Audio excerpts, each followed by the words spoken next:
16 तारीख को जो जहांगीरपुरी में वारदात हुई है उसके बारे में थोड़ा फैक्चुअल डिटेल्स आपके साथ शेयर करना चाहूँगा। ये करीब 4:15 बजे एक प्रोसेशन शुरू हुआ था हनुमान जयंती को मनाने के लिए। जो रूट था वो ट्रेडिशनल रूट था।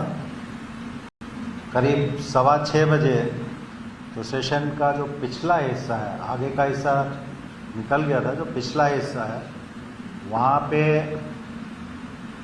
उस प्रोसेशन में जो लोग शामिल थे और वहाँ जो लोग खड़े हुए थे लोकेलिटी में, उनके बीच में आपस में तकरार हुई और उसके बाद फिर स्टोन पेल्टिंग और दूसरे इंसिडेंट्स हुए। पुलिस का बंदोबस्त प्रोसेशन के साथ था और उस समय जो हमारे अधिकारी थे, सब इंस्पेक्टर और उनके साथ जो टीम थी, उन्होंने दोनों साइड को अलग करके बीच में पुलिस थी और इन लोगों को कंट्रोल करने की कोशिश की। और उसी सिलसिले में इंजरीज भी हुई। पूरे इंसिडेंट में 9 लोगों को इंजरीज हुई हैं, जिसमें 8 पुलिसकर्मी हैं, पुलिस अधिकारी हैं, 1 सिविलियन है। ये दर्शाता है कि पुलिस ने उस समय बीच में रह के दोनों जो पक्ष थे उनको अलग अलग किया और दूर किया, जिसकी वजह से पब्लिक को इंजरी होने में पब्लिक को इंजरी नहीं हुई। इस सिलसिले में अभी तक हम लोगों ने ऑफेंस रजिस्टर करके 23 एक्यूज़ को अरेस्ट किया है। इन 23 में से 8 एक्यूज़ ऐसे हैं जिनके प्रीवियस इन्वॉल्वमेंट है। सीसीटीवी फुटेज और दूसरा जो डिजिटल एविडेंस अवेलेबल है उसके एनालिसिस चल रही है। उसके आधार पे अभी कुछ और लोगों को आइडेंटिफाई किया गया है, जिनकी धरपकड़ की जाएगी और कस्टोडियल इंटरोगेशन किया जाएगा। 3 फायर आर्म्स सीज किए हैं और 5 सोर्ड्स सीज की गई हैं। ये केस क्राइम ब्रांच को इन्वेस्टिगेशन के लिए सौंप दिया गया है। उसी सिलसिले में आज 4 फॉरेंसिक टीम्स FSL से सीन ऑफ क्राइम का विजिट किया है और सैंपल्स वगैरह कलेक्ट किए गए हैं। Social media, video footages, digital evidences, इन सब को कलेक्ट करके एनालिसिस करके इस केस की हर एंगल से तफ्तीश की जाएगी और कोशिश की जाएगी कि इसमें कोई भी आरोपी, चाहे वो प्रत्यक्ष रूप से उसने पार्टिसिपेट किया हो या परोक्ष रूप से पार्टिसिपेट किया हो, छूटे नहीं। इसके अलावा हमारे जो इंटेलिजेंस फ्यूजन और स्ट्रैटेजिक ऑपरेशंस यूनिट है, स्पेशल सेल, उसको ये जवाबदारी दी गई है जितने भी डिजिटल एविडेंसेस हैं उनका डिटेल्ड एनालिसिस करके एविडेंसेस कलेक्ट करें और इस केस में जो भी लोग शामिल हैं उनको आइडेंटिफाई करके उनके खिलाफ लीगल एक्शन लिया जाए।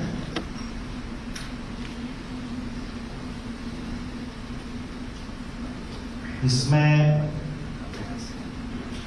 मैं इस फोरम से आपको बताना चाहूँगा कि इन्वेस्टिगेशन काफ़ी डिटेल्ड होगा, थरो होगा। क्योंकि क्राइम ब्रांच को इन्वेस्टिगेशन की जवाबदारी दी गई है, उन्होंने करीब 14 टीम्स बनाई हैं जो हर एंगल से इस केस का इन्वेस्टिगेशन करेंगे।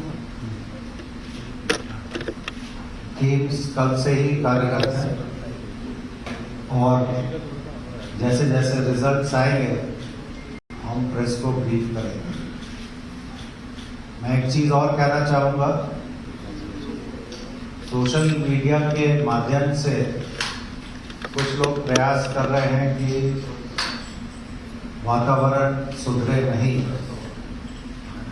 सोशल मीडिया एनालिसिस हमारे यहाँ हो रहा है और अगर ज़रूरत पड़ेगी तो जो लोग गलत इन्फॉर्मेशन, मिस इन्फॉर्मेशन या रॉन्ग इन्फॉर्मेशन फीड कर रहे हैं, जिसकी वजह से वातावरण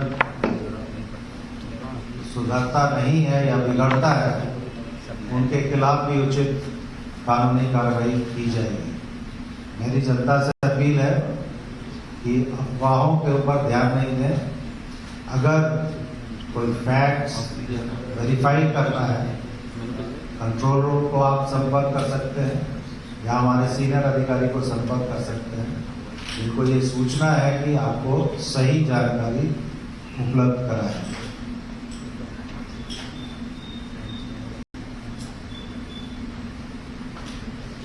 दूसरी बात मैं ये कहना चाहूँगा कि इस इन्वेस्टिगेशन के साथ साथ पुलिस ने पीस कमेटीज या अमन कमेटियाँ कहते हैं, उनकी भी मीटिंग्स की हैं और कोशिश हम लोग ये भी कर रहे हैं कि जो चंद खुराफाती लोग हैं उनकी वजह से आम नागरिक को मुश्किल नहीं हो। पीस कमेटी के माध्यम से भी शहर में खास करके सेंसिटिव एरियाज में शांति स्थापित करने का पूरा प्रयास पुलिस की तरफ से किया जा रहा है।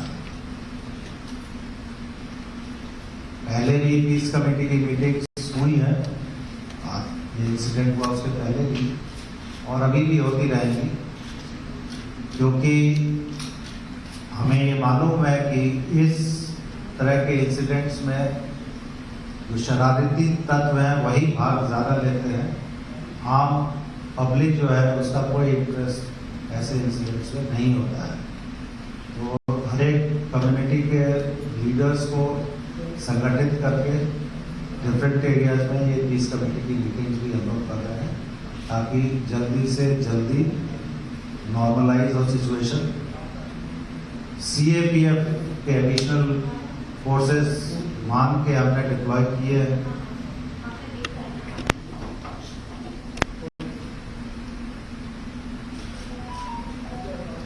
जहांगीरपुरी के अलावा भी शहर के जो दूसरे संवेदनशील विस्तार हैं वहाँ पे CAPF का डिप्लॉयमेंट किया गया है।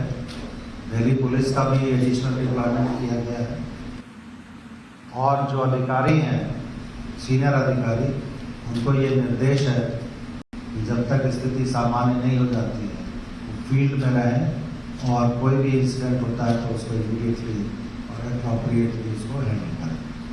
Thank you.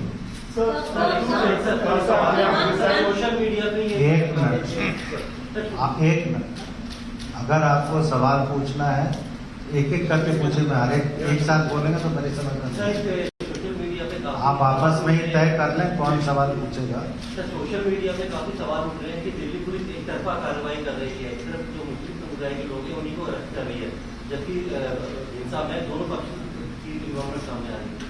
आपने देखा होगा कि FIR पुलिस की तरफ से रजिस्टर की गई और इसमें इन्वेस्टिगेशन में जो भी पक्ष के विरुद्ध में हमें साक्ष्य मिलेंगे उनको अरेस्ट किया जाएगा। इसमें कोई भेदभाव हम नहीं कर रहे हैं।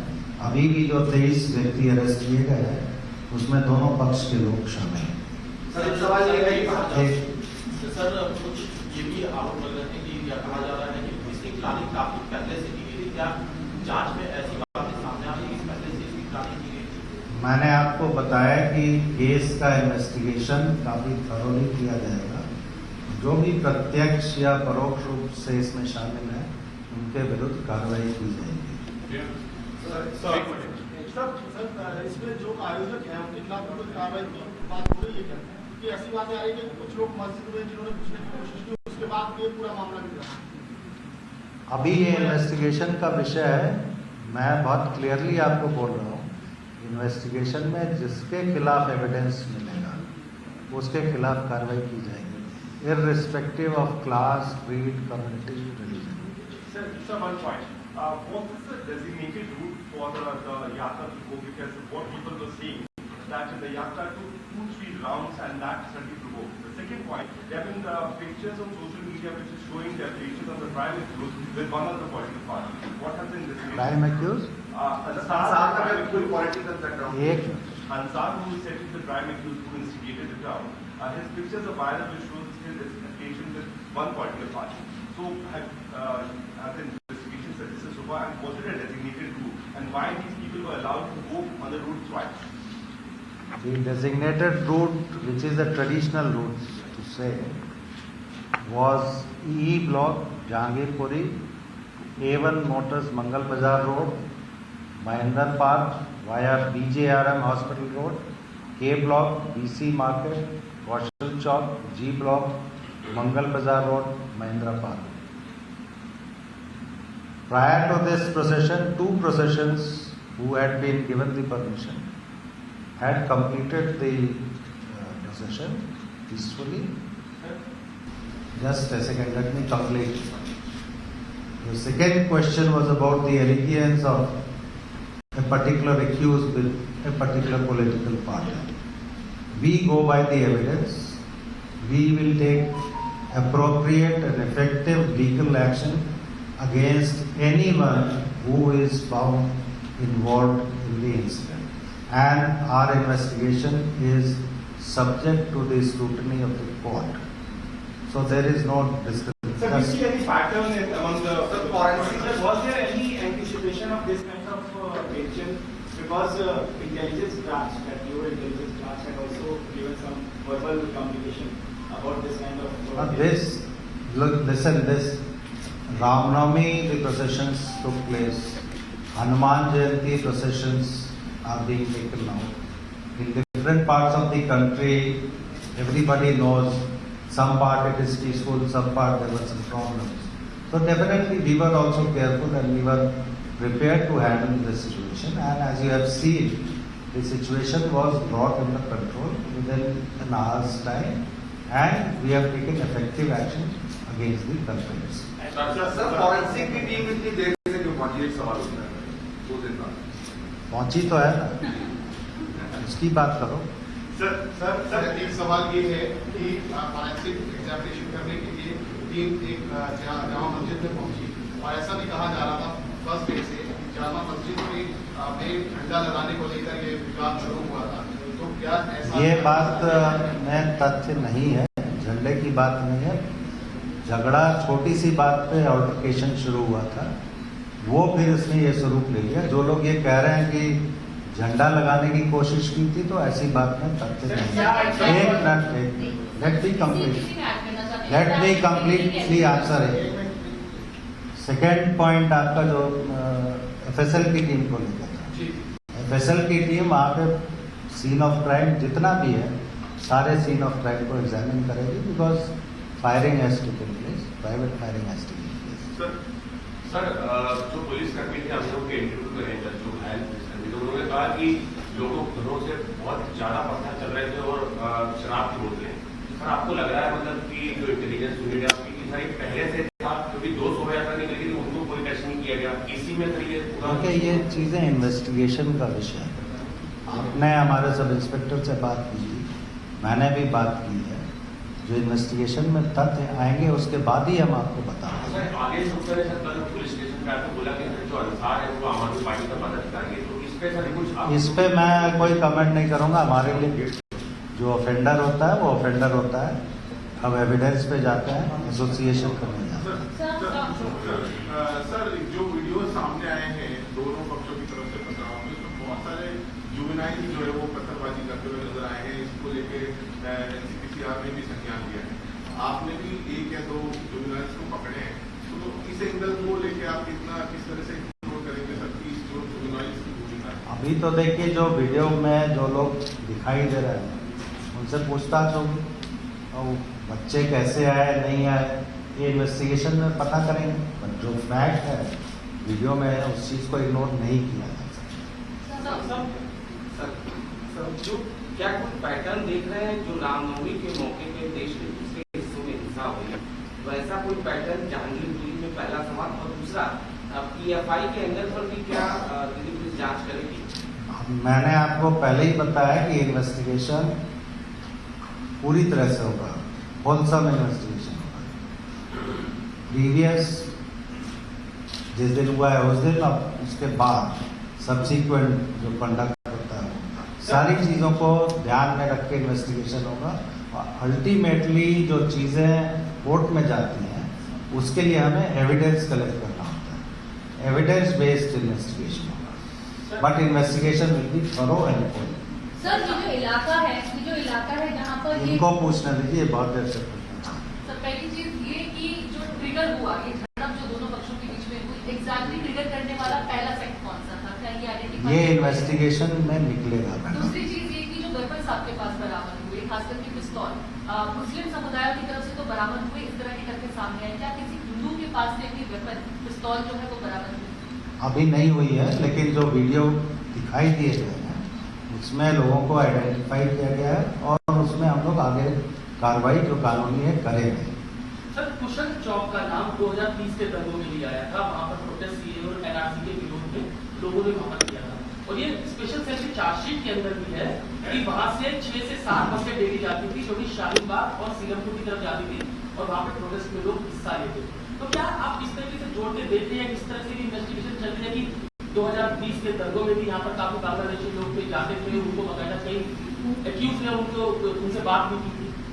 इन्वेस्टिगेशन अभी शुरू हुआ है और मैंने ये कहा इन्वेस्टिगेशन में हर एस्पेक्ट को देखा जाए। I think that covers your question. Sir ये रोहिंग्यास को लेके जो बात हो रही है कि उन इलाकों में कुछ रोहिंग्यास भी रहते हैं, there are certain pockets in Delhi जहाँ पे रोहिंग्यास ऑलरेडी रहते हैं और ये मैटर सुप्रीम कोर्ट में भी चल रहा है, तो उस लिहाज से भी कुछ आप लोग देख रहे हैं? मेरे ख्याल से मैंने ये आंसर कर दिया है, इन्वेस्टिगेशन और एंगल से होगा, जो एविडेंस आएगा जिसके खिलाफ वो उसके खिलाफ कार्रवाई होगी, बट इन्वेस्टिगेशन का जो स्कोप है वो पूरा है, हर तरह से हम लोग उस चीज़ को इन्वेस्टिगेट इम्पोर्टेंट चीज ये जानना चाहते हैं। आप पूछ चुके हैं इनको। कल आप कुछ भाई जवानों से मिलने के लिए गए थे, अभी उनकी हालत कैसी है? क्या किसी जवान को कुछ ज़्यादा भी चोट लगा इंटरव्यू? जिनको गोली लगी है सब इंस्पेक्टर हैं, उनसे मैं मिलने गया था उनके घर पे और उनकी हालत ठीक है, मेडिकली इंजरी तो है, उसको फ्रैक्चर है हाथ में, गन शॉट वुंड है, otherwise mentally is alright, motivated है और उन्होंने काफ़ी अच्छा काम किया है। वो बीच में खड़े रह के पब्लिक को अलग करने का काम, वो ऑन द स्पॉट जो डिसीजन होता है ऑफिसर का, that really help in handling the situation. Sir एक लास्ट सवाल शोभा यात्रा एक नाराज पूछ चुका है। सब शोभा यात्रा के दौरान पुलिसकर्मियों की क्या कम संख्या एक वजह बनी जो कंट्रोल नहीं कर पाए? कम संख्या नहीं थी जनाब, बंदोबस्त पूरा था और एडिशनल मैन पावर भी इमीडिएटली पहुंच गई थी। हम लोग बंदोबस्त में कोई कमी नहीं थी। सर झगड़े का कारण क्या था? आप बोल रहे बार-बार ये छोटा, अब आप एक सवाल एक आदमी सर छोटा आपने बताया छोटा क्या रीजन था? सब पे एक्शन होगा। सर वो छोटा रीजन क्या था जो आप बता रहे हैं? मैंने कहा इन्वेस्टिगेशन होने दीजिए, इन्वेस्टिगेशन में ही निकलेगा ना। मैं अभी प्रिजम्पशन पे नहीं, आपको जैसे जानकारी है वैसे मुझे भी जानकारी। सर ये जो एक्यूज्ड है मेन जिसको आप मैं आर्ग्यूमेंट मत कीजिए, आप सवाल पूछा उसका जवाब दे दिया। आपका सवाल यह है कि प्रोवोकेशन किस वजह से, उस प्रोवोकेशन को किसने शुरू किया, वो इन्वेस्टिगेशन का विषय है। इस वक्त उसको मैं आपके सामने नहीं बता पाऊंगा क्योंकि अभी इन्वेस्टिगेशन पूरा नहीं हुआ। But we can clear the right कि झंडा लगाने की कोशिश नहीं, वो गलत बात है, वैसा कुछ नहीं। सर चांदीपुरी में पाबंदी कब तक रहेगी? क्योंकि अभी भी कई लोगों को घरों से नहीं निकलने दिया जा रहा है। जब तक सिचुएशन नॉर्मल नहीं होगी तब तक हम पाबंदी को ढीला नहीं कर सकते। और पाबंदी ऐसी नहीं कि लोग रोजमर्रा के काम को नहीं कर सकते। सिक्योरिटी को ध्यान में रख के, सेंसिटिविटी को ध्यान में रख के रेस्ट्रिक्शंस लगाए गए।